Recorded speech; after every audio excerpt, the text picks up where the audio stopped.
যাচ্ছে। দ্বিতীয় দফার ভোটের আগে জায়গায় জায়গায় অশান্তি। নাদনঘাট থানা এলাকায় তৃণমূলের পার্টি অফিসে হামলা চালানোর অভিযোগ বিজেপির বিরুদ্ধে। বিজেপির প্রার্থীকে নিয়ে প্রচারের সময় তৃণমূলের পার্টি অফিসেই হামলা চালানো হয় বলেই অভিযোগ।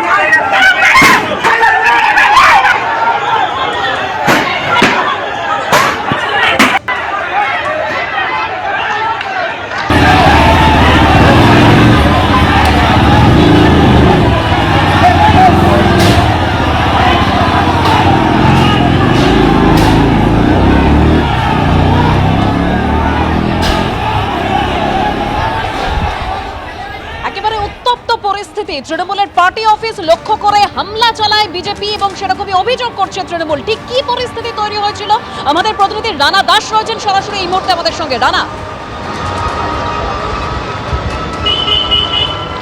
একেবারেই যেটা তৃণমূলের তরফ থেকে অভিযোগ করা হচ্ছিল যে এই যে সমুদ্রগড় নসরতপুর এখানেই কিন্তু বিজেপির একটি মিছিল ছিল এবং সেই মিছিল যখন আসছিল এই যে তৃণমূল পার্টি অফিস দেখছি, আমার সহকর্মী অতনুকে বলবো দেখানোর জন্য যে এই তৃণমূল পার্টি অফিসেই হামলা চলে বলে অভিযোগ এবং তাদের অভিযোগ এখানে যে বাইকগুলি রয়েছে সেগুলো ভাঙচুর করা হয়েছে, পার্টি অফিস ভাঙচুর করা হয়েছে সেই অভিযোগ। এবং সেই ছবি দেখা যাচ্ছে যে মহিলা বিজেপি যে কর্মী রয়েছে, মহিলা কর্মী, তারা কিন্তু এই পার্টি অফিসে ভাঙচুর চালায় সেরকম তৃণমূলের তরফ থেকে অভিযোগ করা হচ্ছে।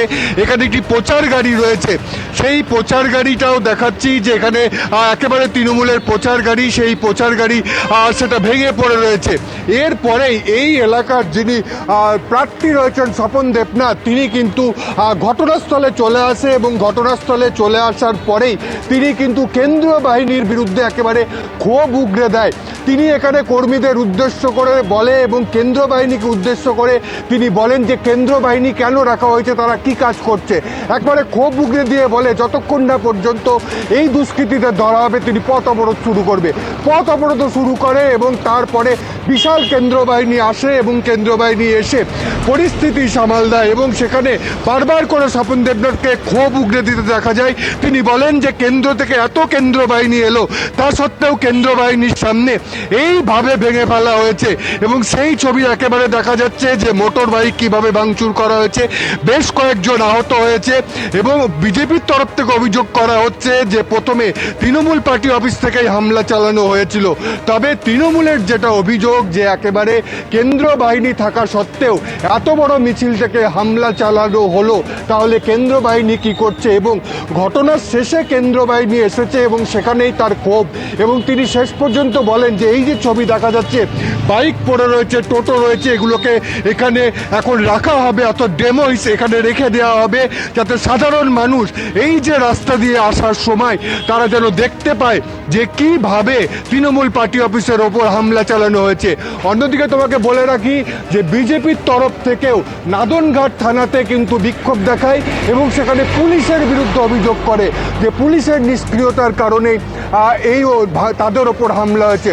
অর্থাৎ একদিকে তৃণমূল কেন্দ্র বাহিনীকে দোষারোপ করছে, ক্ষোভ উগরে দিচ্ছে, অন্যদিকে বিজেপি রাজ্য পুলিশের ওপর ক্ষোভ উগরে দিয়ে যে পুলিশ থানা রয়েছে নাদনঘাট সেখানে বিক্ষোভ দেখাচ্ছে।